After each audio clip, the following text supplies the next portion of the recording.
Yo, what's going on, man? Today is April the 23rd, 2024. It's your boy Chris, and this is the ChrisBeCappinn NBA Show, where we are live on Twitter. We're also live on YouTube as well. We have three more NBA playoff games for today. And real quick, we'll jump into the recap, as we always do. Gave out another loser yesterday, Denver minus the 7. So what happened was, well, I like Denver minus the 7, but I didn't talk about that yesterday on the morning show. Just thinking that the Lakers would cook, right? Like, that's what we thought. And then, of course, they come out and, lose the game on a game winner last night to Jamal Murray after playing another significant, really, really good first half. But the plays that I talked about yesterday on the show, yesterday morning, would have went 2-1, I think. And what happened was, and I apologize to the members, man, it's been a rough playoff so far. I'm still very, very confident we'll get all of it back. What happened was I ended up having some stuff to do with the fam and didn't end up being able to give out the numbers for those games that I did. We talked about yesterday morning. It was the over in the Cleveland and Orlando game was the only play that was a loser. But Cleveland did end up winning and covering. I just like I said, I got sidetracked with some family stuff going on and didn't end up. I didn't play it or give it out, but I told people I like Cleveland minus the 5.5. I also like the over, that didn't cash, and I also said I like the under in the Knicks game. Running it back between the under and the Knicks game, was just kind of waiting on the news for Joel Embiid and Tyrese Maxey, and of course both of those guys end up playing. The game, of course, goes under. And then the Knicks, I talked about, I'm sorry, Philly. I talked about Philly covering the 5.5 yesterday if I had to play that game as well. But unfortunately, the only play I gave out was a loser. So try to be a little bit better today, man. 3 games to get into, and I think we got some winners lined up for sure. So first game up, we'll jump right into it. We got the Suns and the Timberwolves. This line is at 3 right now in favor of the Minnesota Timberwolves. Let me just double check it, make sure things aren't changing too much. So yeah, it's at 3, pretty much on all books. Total is at 212, and it's come down from 213.5. So I'm gonna give you guys some notes on the totals at the end of the show, just some trends in general towards the end of the show. But I went through like all of these games, and I was just looking for outlier performances, right? So I think the first thing that we have to note in this one is injuries. So Grayson Allen did I can't remember if he rolled it or tweaked. I know he tweaked his ankle pretty badly. He is listed as questionable for this game. He was limited in practice yesterday.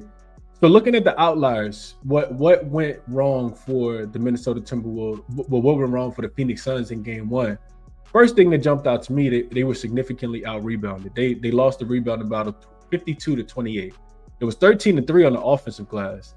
And to me, a lot of that is effort. For whatever reason, you see the Phoenix Suns, especially when they're coming off a win. They had already beat this Minnesota Timberwolves team to close out the regular season.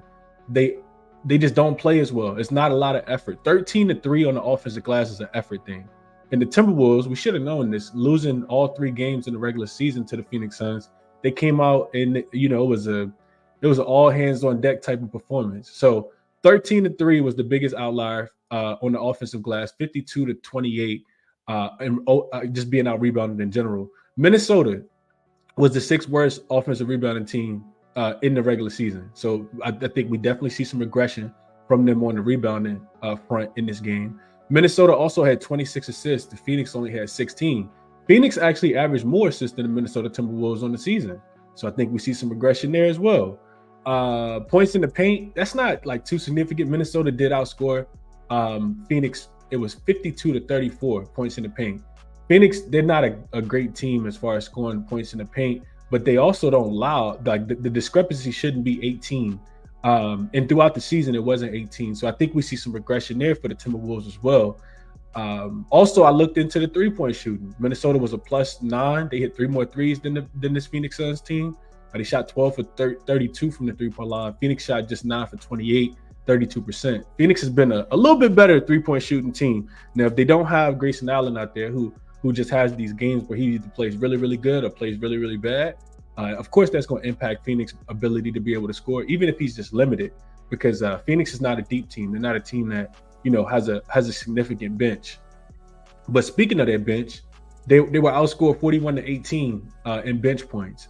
And Phoenix did average more points than the Minnesota Timberwolves. It was slightly like 36-35, but they did average more points than the Minnesota Timberwolves bench did throughout the regular season. So I talk about every time, if you guys been watching the show throughout the season, you know, every time I take Phoenix, they lose. And every time I don't take them, they win. And it's typically that's that bounce back type of effect, right? So I looked into it. Phoenix actually finished the regular season 6-1 after the All-Star break, 5-2 against the spread when they were coming off a loss and they were in a road game. And they won the last four and covered the last four in a row. So my thoughts on this game is that Phoenix tries a little bit harder in this game to avoid going down 0-2 for whatever reason. Like I said, they don't respond. They respond well after losses, but not so much after wins. 8-3 straight up and 7-4 against the spread since the All-Star break after a loss. That's not on the road. I gave you guys the number 6-1 straight up, 5-2 against the spread off a loss on the road. But they just play well off a loss for whatever reason. They also 8-3 to the under in this spot. I think Minnesota's hot shooting regresses. I don't think they grab as many offensive rebounds. I don't think they take as many free throws. Phoenix actually finished number 7 in opponent free throw rate. And I think the Timberwolves shot 25 free throws in that last game. I also think that Phoenix does a better job of protecting the rim. This isn't necessarily a team that like just allows teams to get to the rim and score a bunch of points in the paint. And I also think we see a much better game from Devin Booker specifically. He shot just 5 for 16 from the field, 2 for 6 from the three-point line, and got in some early foul trouble as well, which I think kind of threw his rhythm off. And granted, the Timberwolves have really great defenders. Like they got Jaden McDaniels, Nickeil Alexander-Walker is a pretty good defender as well. So they got guys that can throw at him. But I think we see a little bit of regression here. Now, is it difficult to take the Phoenix Suns? Yes, it is. I do think it is, because one of the trends that I'm gonna talk about is, you know, looking at and it'll get back to normal, I think. But home teams are every home team has won in the playoffs outside of one. The only team, playoffs and play in, I think every home team has won except one, and that was the Lakers, who beat the Pelicans in the first play-in game. Every other home team has won. So if you're taking the Timberwolves, you are, you know, betting against recent history that the Timberwolves are gonna, you know, come in, that the Suns are gonna be able to come in here and steal one to make this 1-1. But I'm only looking towards the Suns in this game, man. I always stay off of them after I lose with them, and that's typically when they win. So I'd be up. I'm not even sure how many units I'd be up, but I'd be a lot more units if I went ahead and just took the Phoenix Suns after, you know, they smoked my money the day before. So Phoenix. I also like the under in this game. I mentioned that the Suns being 8-3 to the under, coming off a loss. I just think that they're a lot more focused and locked in. We saw the Timberwolves score 120 points in that last game. I don't think that they're going to have that great of an offensive showing. And I think the Suns sink their teeth in here on defense and play much better, you know, against this team as well. I think Nickeil Alexander-Walker was had one of those outlier type performances in this game. What did he finish with? He had 18 points on 7 for 12 shooting and hit 4 for 9 from the three-point line. I don't think that happens again. Anthony Edwards had 33 points. I think they mixed the coverages up against him and make some of the other players beat him. I'm not looking for Rudy Gobert to get the 14 points. Karl-Anthony Towns, I think he could potentially struggle a tad bit as well. So yeah, I like the under, and I like the Suns in this spot. Under and the Suns if I'm playing this one. Let's go to the comments real quick and see what you guys are saying about this one. Let's go to the top. Derek said Lakers. Boy. Roster manipulation. So Maxey had some illness. It ends up going over his points total, and B hurt and goes off for 30. Like, come on, man. What up, Tasha? What up, Justin? Laughing at the Lakers. Man, boy. Tasha said she took Philly and the Lakers on the money line in the first half. Wonderful. They did cover, and that killed me last night. Lakers all of a sudden want to cover. D'Angelo Russell looks like he knows how to play basketball again. It's crazy, man. The playoffs are crazy. Tasha says Philly got robbed last night. I do think Philly got robbed. I do absolutely think Philly got robbed. Prolific says, good morning, Chris. Finally won a bet yesterday. Them unders is coming. So, yeah, I got a trend for the unders for you guys. It's a strong trend towards the unders as well. Suns, Tasha said, I need the Suns +3 in the Bucks game under 225 to cover. I did a parlay on those. They're offering the payout, but I'll wait.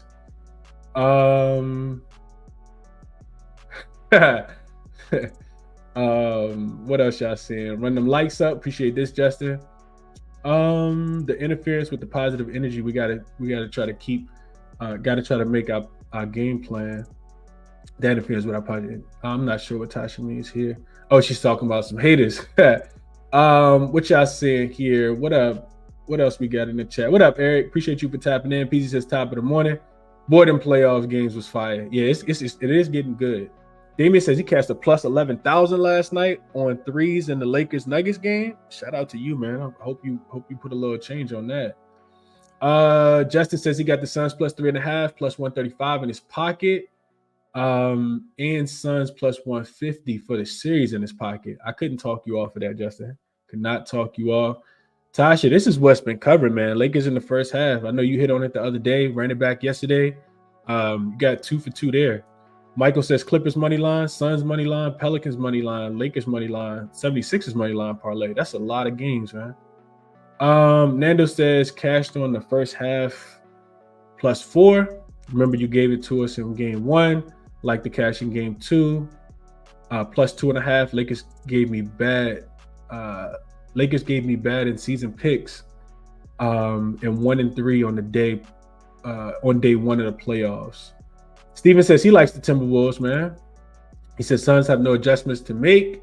Just betting on them to make some more shots. And I kind of agree with this as well. Gumchi, I think is how you pronounce that. Gumshot. I'm not sure if I butchered that. He says Suns in this spot. Corey said loves the Suns today. Took them on the money line. We're not howling today. Shout out to my guy Jay Money. Not howling with the Wolves today. Corey likes them. Yeah, Suns for me as well. What up, Tom? Steven says Suns so square, man. Not sure what that. He said I could see them winning.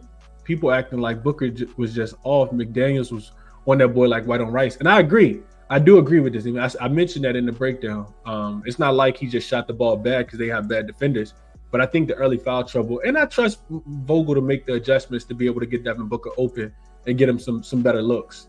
Not sure what they were doing. I think they didn't have any adjustments to make. Because remember, they swept the season series. It was 3-0. What else should I say in this one? Timberwolves shooting will regress, but Cat will dominate, Steven says. Cat has the matchup. Van says, bro, that loss was so deflating. Denver opened as favorites. Sweep is coming. LeBron energy is low. 10 straight losses now. Yeah, it's kind of crazy. Steven says 3-0 last night. He likes the Suns and the Bucks tonight. And what up, Mike R? Appreciate you for tapping in. What else y'all saying in the chat? So that he took the 7 with the Lakers. I wish I was on the 7. Wish the Lakers didn't show up. That's what they did in game 1. And Van says Grayson Allen injury is huge. Best defender. Best defender. And can fill in as a secondary and tertiary scorer if one of the big 3 is off. Yeah, I think that's why I like the under as well. Without Grayson Allen, I think Suns could struggle to score the basketball as well. But I expect them to make the adjustments here. So yeah, Suns in this spot for me. Let's keep it pushing going to the next game.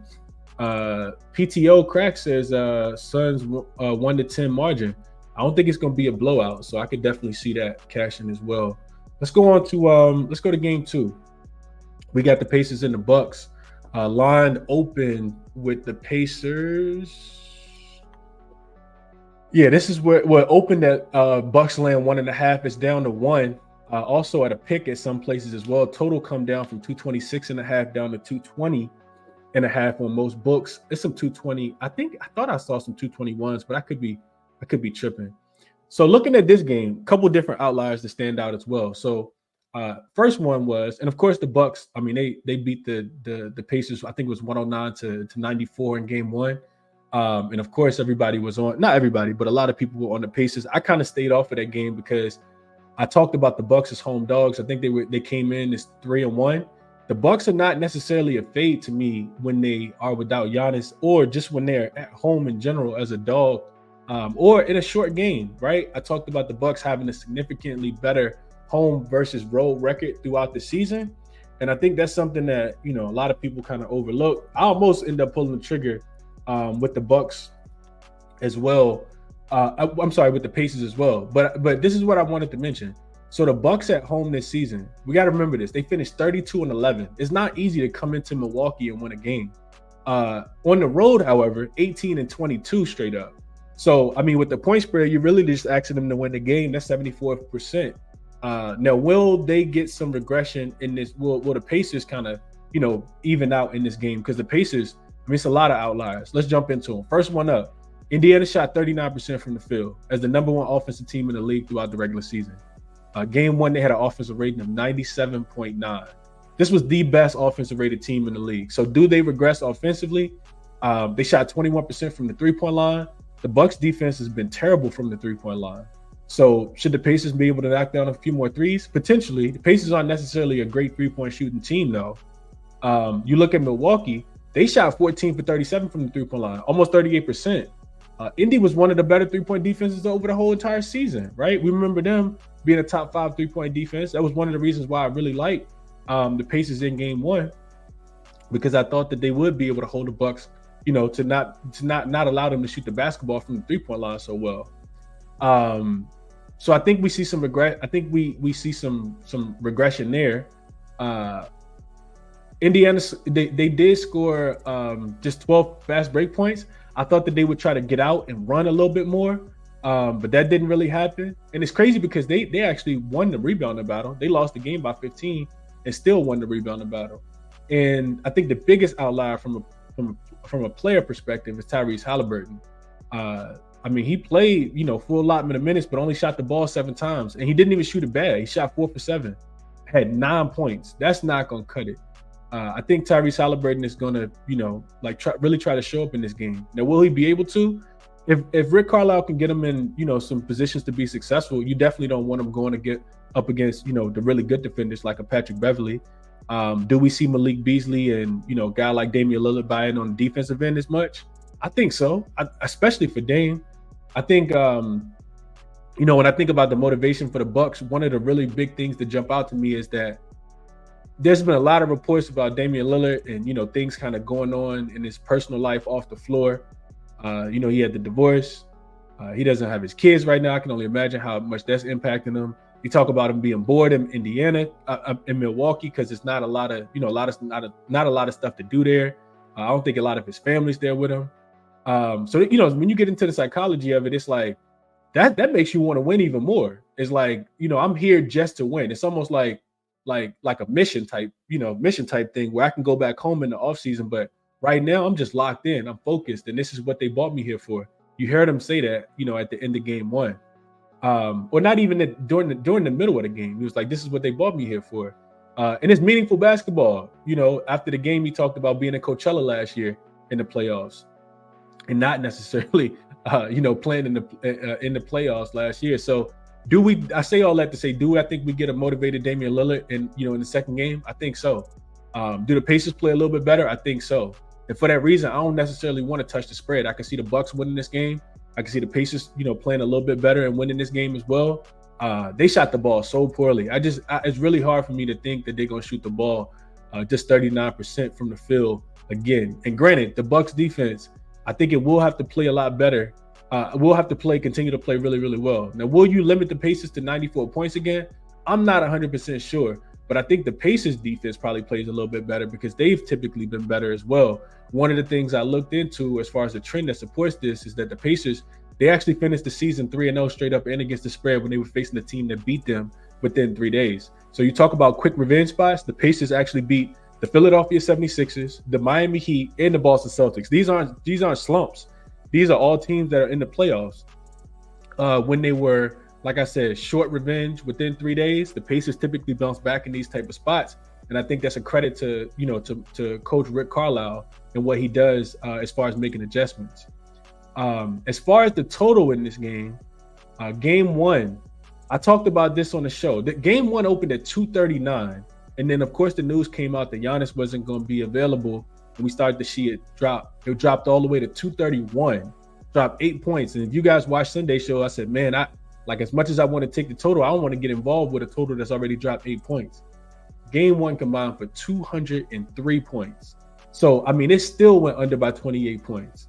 And like I said, I think it closed at 230. So it still went under by 27 points. This total was 17 points higher than game one's total. Do we see that much of a regression from the Indiana Pacers? I do think that the defense will be better. I do think that the Bucks will continue to have to play defense. So I still look towards the under in this game as well. I know it's probably an unpopular opinion based on the way the Pacers played throughout the regular season and the way they were able to score the basketball.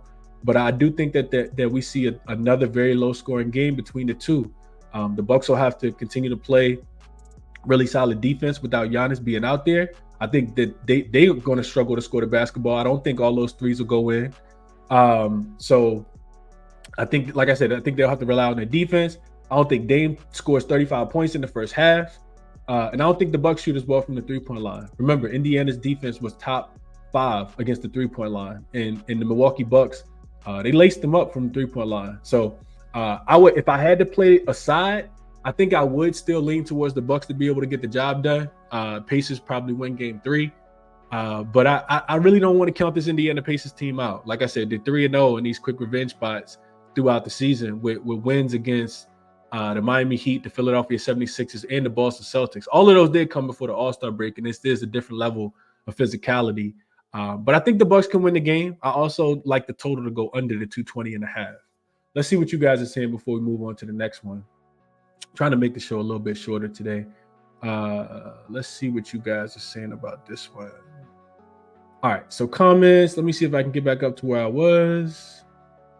All right, so Steven says Bucks Pacers is a live bet only. What you think? I think, yeah, if one of these teams go up by 10 points, I don't think the Pacers are going to get blew out again. So if the Pacers go down early, I think the Bucks. I think, yeah, if one of these teams go up by 10, I don't think either. I think this will be a 10-point margin type game. So absolutely, I think it could be a live betting spot. Tumili says Sixers going to tie the series up. We got this. I think Sixers game 3, absolutely, especially the way that game was officiated. I agree. What up, El Boogie? He says, hope all is well. Let's have a day. Great night of basketball ahead. I agree here. Tone likes the Pacers here. Steven says, this game's so tough, man. Bobby Portis double-double or Dame assist. So Portis went under his points prop in game 1. I do think that he has a much better game here in game 2. I would agree with this. I don't know if I feel about Dame assist. I could see Dame assist just because he did have to score the ball so much in game 1. So making that adjustment where they maybe blitz him to get the ball out of his hands makes a ton of sense. You know, you're gonna have the ball in his hand. Usage still should be high. So I agree here. Let's see. What else y'all saying? Justin says Bucks -118. And he likes Chris Middleton over his 19.5 points. Same game parlay. Put them together at +175 in his pocket on Bet Rivers. Best of luck here, Justin. I think Middleton will definitely have to continue to have a really big game for sure. He probably feel like he got a lot to prove as well, especially dealing with all the injuries. And yeah, I can see this. Steven says, I feel like the Pacers are same as the Magic. They are ready. I was on the Bucks first game, and I'll back them again tonight. Could not talk you off at all, Stephen. Vaughn says Pacers and Magic are like Mario and Luigi. 2 young, inexperienced teams.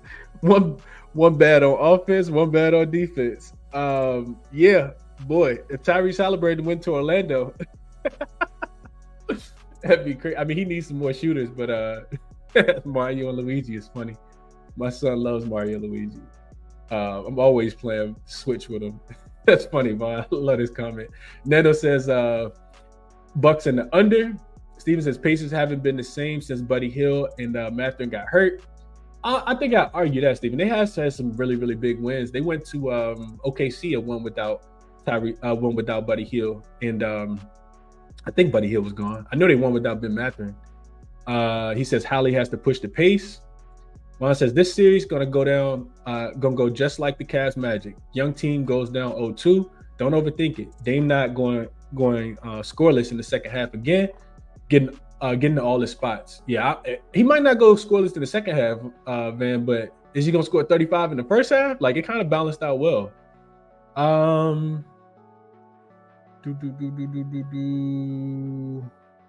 with you, chill.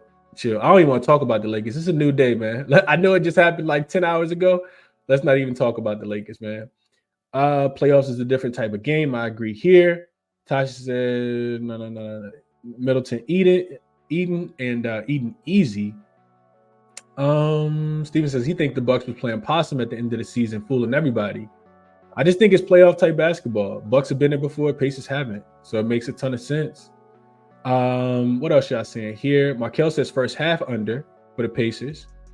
Trey says any locks. So we don't really use that you don't really use that word on this network, on this program. No such thing as a lock, but I got some plays that I like for sure, Trace. So hopefully just stick around to the end and I'll go over a recap. But giving you the breakdown now. So if you like what you hear, take the plays I like. If you think what I'm saying is opposite, don't take the plays that I like. Take the opposite. Fade me. It's been profitable recently for sure. Not over the course of the season though. Last game we got on the board. Let's get into it. Wrap up things. We got the Clippers at home. They're getting 2 points as a home dog again. Dallas Mavericks come into this game laying 2 as road favorites. This was another game that opened with total at 218.5. It's down to 215.5. And I think I agree with the movement there as well. With the line coming down. I'm gonna talk about all the totals. Just want to give you guys some trends towards the totals. So injury report for this one. Only person that is listed is Kawhi. He is listed as questionable here. Kawhi hasn't played basketball in a very, very long time. I'm not even sure when Kawhi played basketball. So if Kawhi comes back, I know he's great. Like it's been, let me see. How long has it been since he played basketball? Kawhi hasn't played basketball since, man, it's been a while. I wanted to get you guys exactly when it was. But let me see.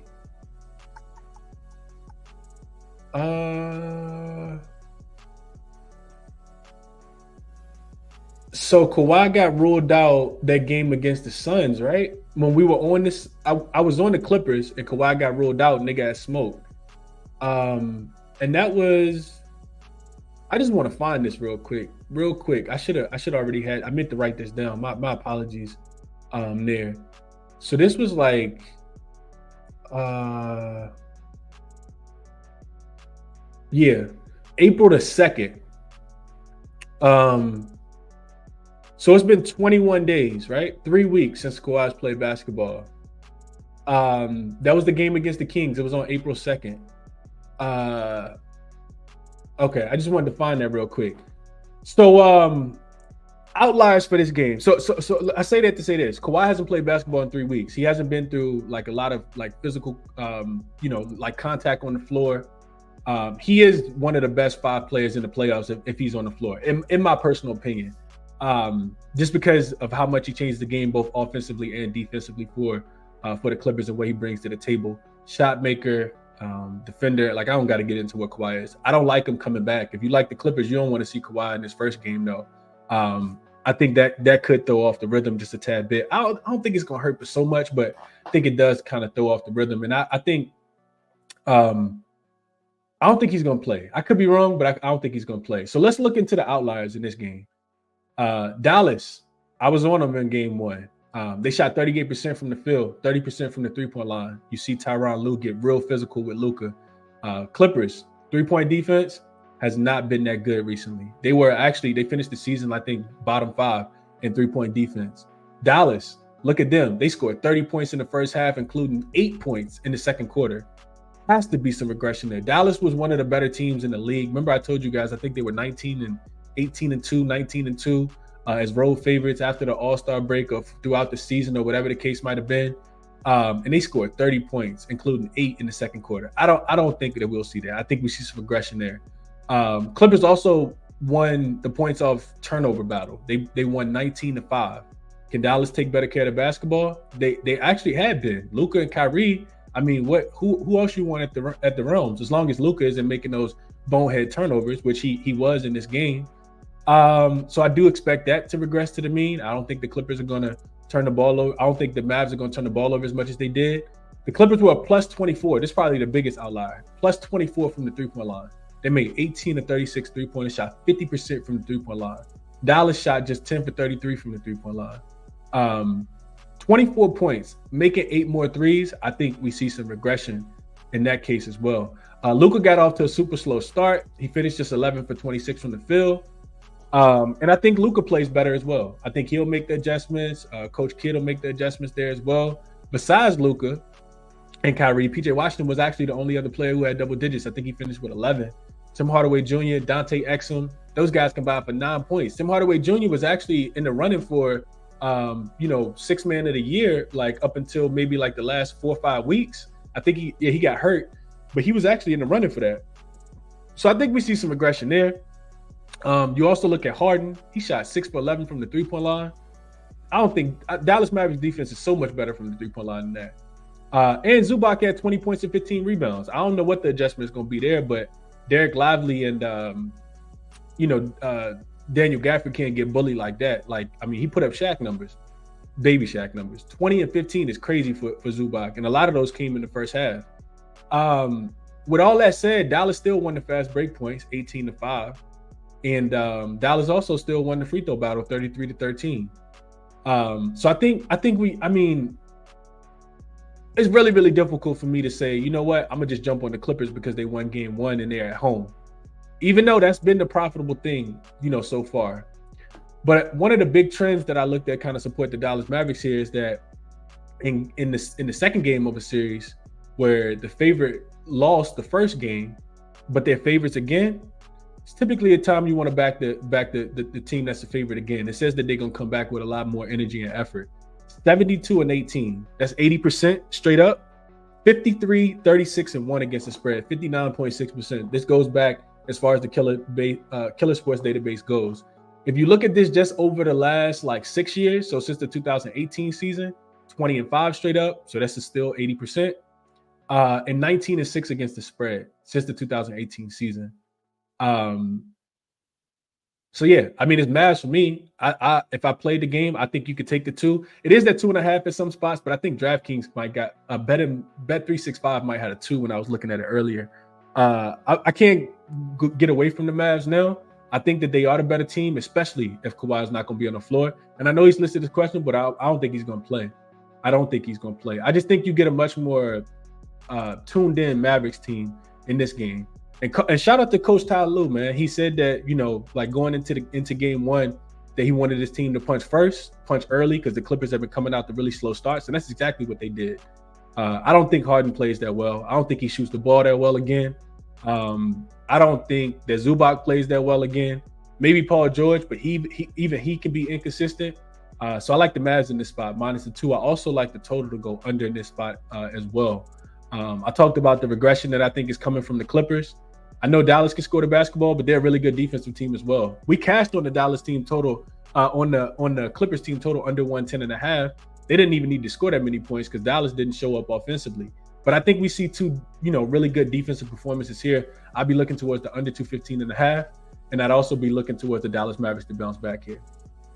All right, so that's that. Real quick, a couple trends I wanted to share with you guys as well before I get up out of here. Oh, real quick, let me go to the comments real quick on this one, and then I'll get into the trends real quick, and we'll do a quick recap.